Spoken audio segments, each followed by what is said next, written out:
Let's take a closer look at our 4 Stragility skills. The first one is sense and shift. We may be tempted to lock on strategy. We need to keep in mind the dynamic external forces.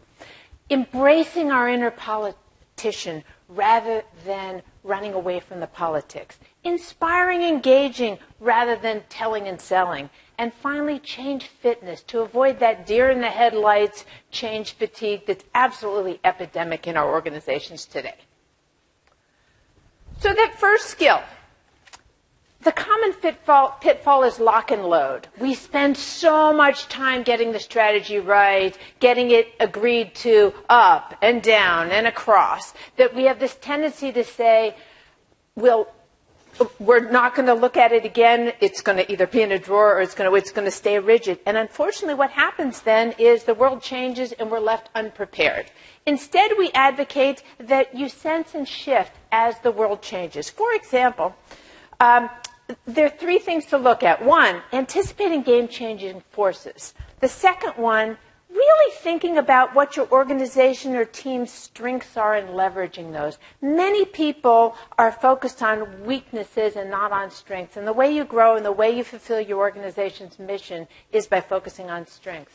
And finally, addressing the pain points that are getting in the way of optimal performance from the people you work with. Great example of this, Blockbuster. Bet the farm on brick and mortar. They were everywhere, very successful.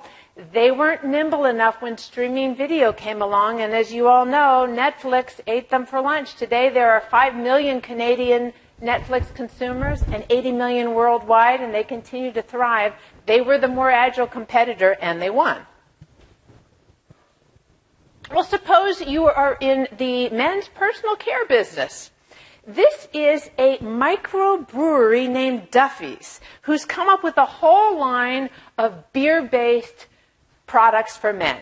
Now, if you are Gillette or someone else who has personal care products for men, should you be worried?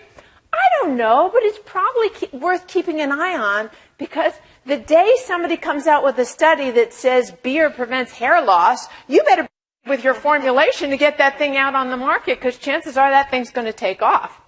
Or let's say you are in the auto parts business. Has anybody been following the Tesla 3 pre-orders?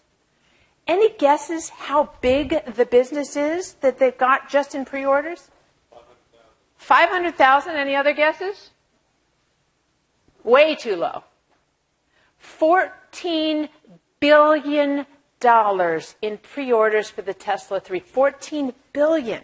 Well, if you're in the auto parts business, you better be paying attention to what's going on, because chances are the auto industry is going to flip to more energy-efficient vehicles, which are going to require all different kinds of parts.